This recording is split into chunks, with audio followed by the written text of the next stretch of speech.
Welcome back to the Deep Dive, everybody. Today we're going to be tackling, kind of a massive fundamental question about America. What brings us together and what tears us apart. Right. This is, something people have probably been asking since the beginning, but, we're looking at it today through the lens of this source material we got. Okay. Thread the Needle, America's Strength Found in America's Unity, a Relationship Literacy Manual. Okay. I mean, that's a mouthful. Yeah. So this manual, it's got a pretty interesting core idea that I think sets the stage for everything else they talk about. Yeah. What really kind of grabbed me was this idea that America's strength, right? It's not just like we share this land or some ideals, but it's really about how unified we are. Right. Like as a society, how well are we all kind of working together? And it goes on to say the unity, depends on something they call relationship literacy. Oh, interesting. Which is kind of a fancy way of saying like, how well can we understand each other, empathize with other points of view, and really communicate even when we disagree. Yeah, it's a really powerful idea. So listening right now, your mission for this deep dive is to really walk away with a strong understanding of, what are the things this manual says are dividing us. Right. But more importantly, what are the ways it thinks we can kind of come back together? Right. Fix it. Yeah. Yeah. So this manual, it's really comprehensive. Yeah. I mean, it gets into everything. It looks at all the political stuff, the social dynamics, the economics, and it even gets into like the historical context. Like, right. How did we get here? Yeah. The role of policies and even the media, right? Yeah. How does that play into all of this? Right. That's huge these days. And, it also explores this idea of, does unity, does division, how do these things play out differently in different parts of the country? Yeah. Different generations. Right. Yeah, that's key. But it's not all doom and gloom. Yeah. It actually proposes, real concrete, tangible things we could do. Right.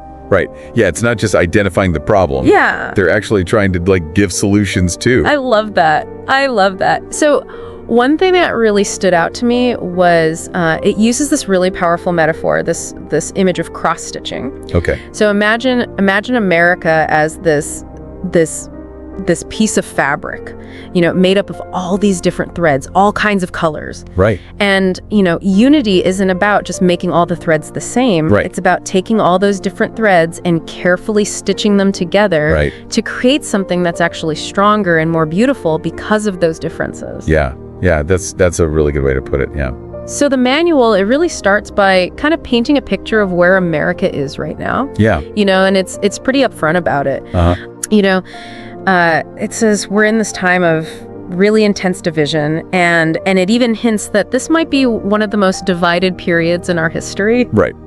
Like we've never seen it this bad, maybe. Yeah. And that's a pretty strong statement. Yeah. But it's not saying that division's a new thing, right? I mean, America has always had conflict and disagreements. Right. It even talks about historical examples, like you said, there's always been conflicts. Yeah. But it points to things like, regional conflicts in the past. Obviously, the civil rights movement was a huge time of division in the country. Yeah. And these things, they still kind of shape us today. Absolutely. But the manual also emphasizes that, when America has managed to come together to bridge those gaps, what made that possible? Yeah, good question. Well, they focus a lot on this idea of finding common ground. Right. It's not about everyone agreeing on every single thing. Yeah. But it's about finding those shared values. Right. Those shared objectives that even if we disagree on how to get there, we can at least agree that that's the goal. Yeah. So the manual is asking, why is it so important for us to be united today, in 2025? What's at stake? Yeah. What's the big deal? Does it matter?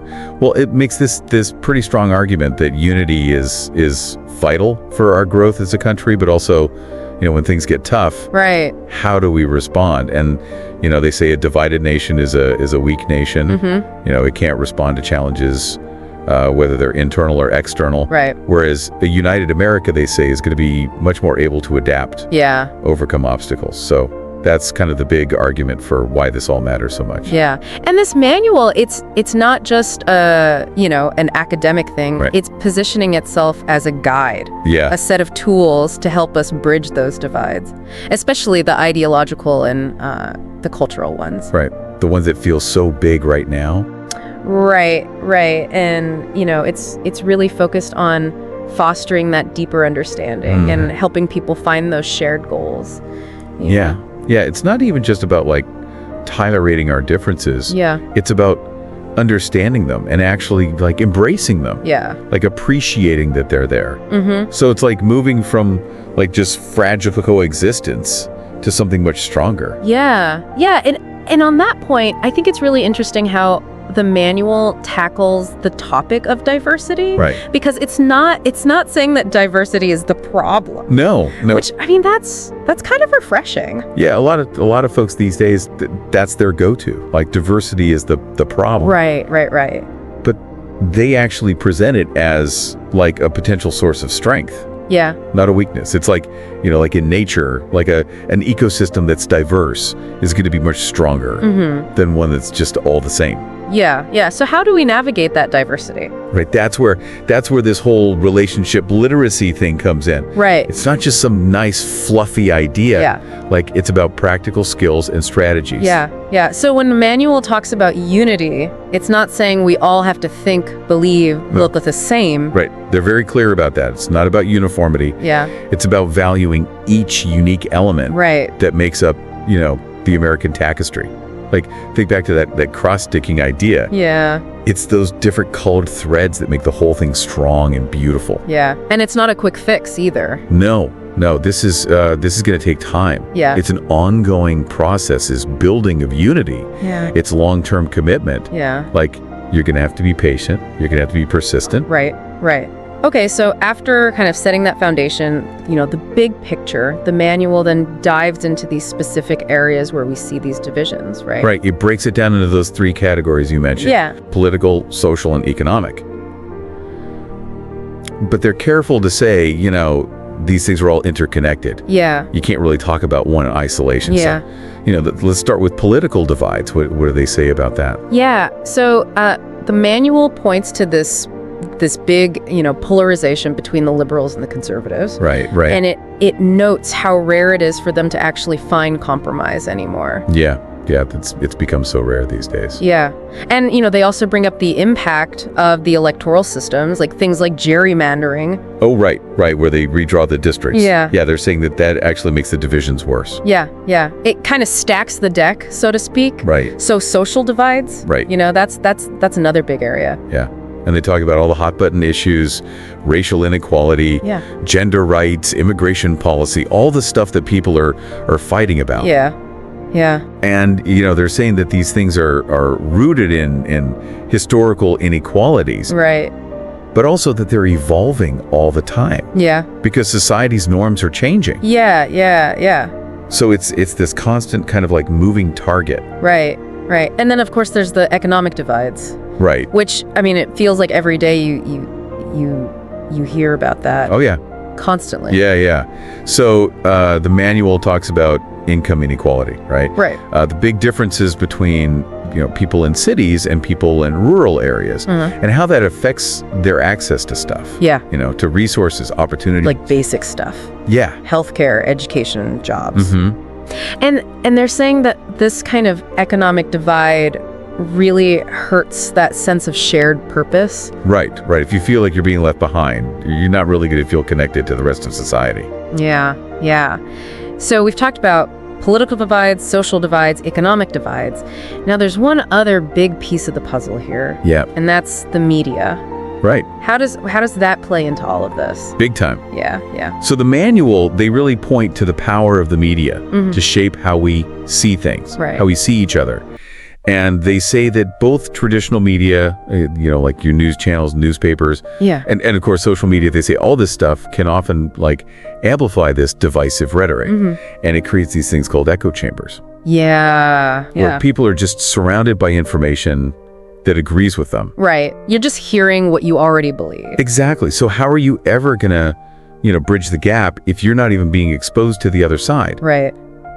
And the manual also brings up the difficulties in getting over these really ingrained divisions. Yeah, it's not easy. No. These divisions, they're really deep. They're tied to like who we are, to our identity. Right. And people have very different ideas about like how to solve problems. Right. So finding common ground, it's really hard. Yeah. But despite that, it's not all, doom and gloom. There is a sense of hope here.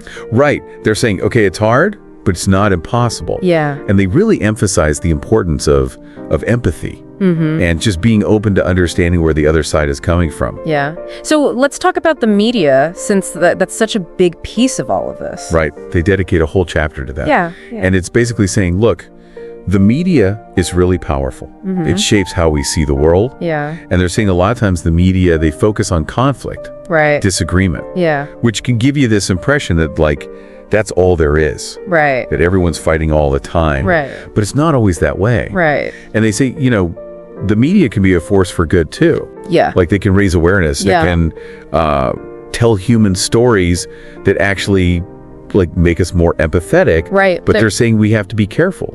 Because if the media is not used responsibly, it can make things a lot worse. Right. And then you have social media. Oh yeah. Which is, it's its own beast. It really is. It's changed everything. Yeah. And the manual talks about how, those algorithms that decide what you see on your feed, they can create these echo chambers. Right. Where you're only seeing stuff that confirms your biases. Yeah. And then you've got partisan news outlets that are very intentionally framing things to, appeal to their audience. Yeah. So it's like you're seeing two completely different versions of the same event. Right. So what's the solution? I mean, if media is this powerful, is there anything we can do? Well, the manual really emphasizes the importance of media literacy. Okay. Which means being able to critically evaluate information. Right. Not just believing everything you see. Seeking out diverse sources. Yeah. Not just getting your news from one place. Right. And really understanding that every source has some kind of bias. Right. Be a smart consumer. Exactly. And they do say that the media can be a force for good. Yeah. If it's used responsibly. Right. So it's not all bad. So another area the manual looks at is regional differences. Oh yeah. That's a big one in a country as big as the U.S. Yeah. So it points to, how different those regions are. The Northeast, the South, the Midwest, the West, they all have their own distinct identity. Right, their own values, lifestyles, history. Yeah. And the manual connects that to, where those divisions can come up. Right, like they talk about the rural-urban divide. Yeah. How people in the city might see things differently than people in the country. Yeah. And how that can lead to this disconnect. Alienation. Yeah. It also looks at how the main industries in those regions can affect people's views. Right. Like if your whole region is based on, say, agriculture. Yeah. You're going to have different concerns than if it's all about tech. Right, but it's not just about division. No. The manual also talks about the pride people have in their regions. Right, that local pride. Yeah. And they're saying that can actually be a unifying thing. Yeah. If we see it as part of our larger national identity. Right. Like all these different parts contribute to the whole. Exactly. And they even give examples like the Northeast with its history, its focus on education. The South with its culture and sense of community. Yeah. The Midwest, the agricultural heartland. Right. The West with its innovation and focus on the environment. So how do we bridge those regional divides? Well, the manual says it's about respect. Okay. Understanding. Really trying to see where the other region is coming from. Yeah. What their challenges are. Right. What their needs are. And not just buying into those stereotypes. Right. And, they even give examples of how regions work together already. Like on disaster relief, when there's a hurricane or a wildfire, it's all hands on deck. Right. And they also talk about things like joint economic development projects. That benefit multiple regions. Right. So, there are already examples of this unity in action. Okay, so now I want to shift to, the role of politicians. Right. And the policies they create. Yeah, that's a big one. Yeah. The manual really emphasizes how important that is. Yeah. Politicians, they can either bridge the divides or make them worse. Right. And they're saying that, unfortunately, a lot of politicians, they just appeal to their base. Yeah. To their own party. Yeah. And they use this very polarized rhetoric. Right. That makes people feel like they have to choose a side. Like it's us versus them. Yeah. Yeah, and it's not just about those big national policies, right? They also look at the everyday decision about healthcare, education, the economy. Right, the stuff that affects people's lives. Yeah, yeah. And they're saying that when they make these policies, they need to think about everyone. Right. Not just their own party. Right, and language is so important. Yeah, they talk a lot about the power of language. How politicians, they can use it to bring people together. Yeah. Or they can use it to demonize the other side. Right. And obviously, if you're constantly attacking the other side, that's not going to help unity. Right, right. And if you can focus on shared values, on common goals, that's when you start to see people come together. Yeah. And policy itself can be a force for unity. Absolutely. It's not just about avoiding division. It's about actually, using those policies to address the problems. Yeah, yeah. They say that policy has a huge role to play in fixing those systemic inequalities that we talked about earlier. Right. Like, if everyone feels like they have a fair shot, that's going to contribute to a much more unified society. Right, right. It's interesting that they even mention foreign policy. Yeah. How does that play into domestic unity? Well, they're basically saying that, foreign policy, it reflects our values to the rest of the world. Right. And if our foreign policy is seen as representing like a unified vision, yeah, that can actually help unity at home. Yeah. But if it's seen as just representing like a narrow partisan agenda, right, that can make things worse. Right, right. So what's the takeaway here? What do they want politicians to do? Well, the manual really emphasizes this idea of leadership for the common good. Okay. Leaders who govern with empathy, with respect, with a real commitment to including everyone. Yeah, yeah. And they're saying that that's what we need to really build unity. Yeah, yeah. Okay, now let's get into party loyalty. Right. Which, that's a huge factor these days. Oh, it's become so intense. Yeah. And the manual talks about how party loyalty, a lot of times it overrides like your own personal beliefs. Yeah. Like you identify so strongly with your party that you adopt their positions. Right. Even if you might not agree with them on everything. Right. And they say this is really dangerous because it prevents like cooperation between the parties. Like if you're so focused on just, towing the party line, right, you're not going to be able to compromise to work together. Yeah. And it creates this division among ordinary people too. Yeah, yeah. It's like your party becomes your tribe. Right. It becomes part of your identity. Yeah. And, anyone who's not in your tribe is the enemy. Yeah, yeah. And the manual even talks about how people get like emotionally attached to their political beliefs. Right. Which can make it really hard to have a reasonable conversation. Right. They even use a term for this, partyism. Oh, yeah. And they say it's really bad for unity. Yeah. It's basically like seeing everything through the lens of your party. And just like automatically rejecting anything the other party says. Right, right. So how do we fight against that? Well, the manual's really emphasizing critical thinking. Okay. Like, don't just blindly follow your party. Yeah. Look at the issues yourself. Be open to different viewpoints. Right. And make your own decisions. Right. Don't just let your party tell you what to think. Right, right. Okay, so now I want to bring up something that I think a lot of people may not be super familiar with. Okay.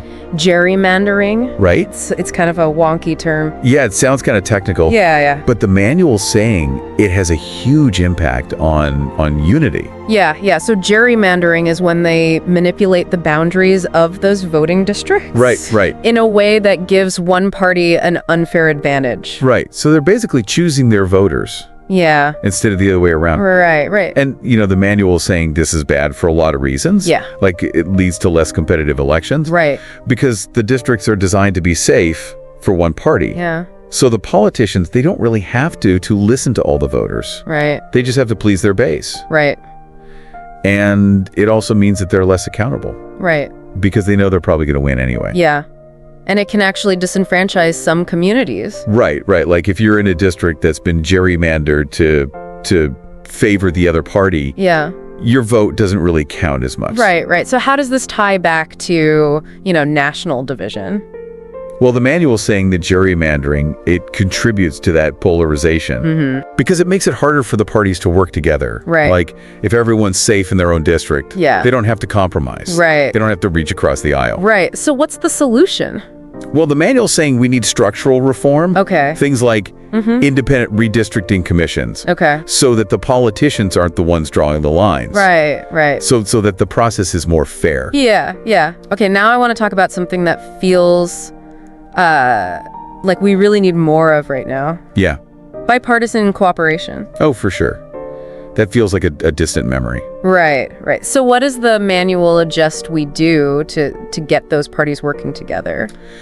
Well, one thing they say is to focus on shared values and goals. Okay. Like, even if you disagree on how to get there, there are probably some things you agree on. Right. Like, everyone wants a strong economy. Right. Everyone wants safe communities. Everyone wants good schools. Right. So start there. Yeah. Find that common ground. Yeah. I don't know. Well, they also talk about the importance of building trust, which, I mean, that's so hard right now. Yeah. But they're saying that without trust, you can't really work together. Right. So you have to be transparent. You have to be honest. Right. And you have to really listen to the other side. Yeah. Not just, waiting for your turn to talk. Right. But actually trying to understand where they're coming from. Yeah.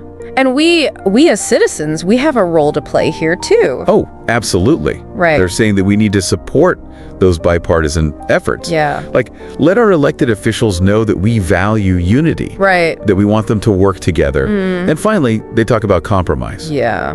Which, again, it feels like a dirty word these days. Yeah. But they're saying that in a diverse society, compromise is essential. Like, you're not always going to get everything you want. Right. But you can find solutions that work for most people. Right. If you're willing to give a little. Right. Okay, so the manual also talks about this idea of civil discourse. Right. Especially when it comes to political conversations. Yeah. Which feels like a lost art these days. Right. So how do we get back to that? Well, the manual says that civil discourse, it's a cornerstone of democracy. And it's really hard to maintain when things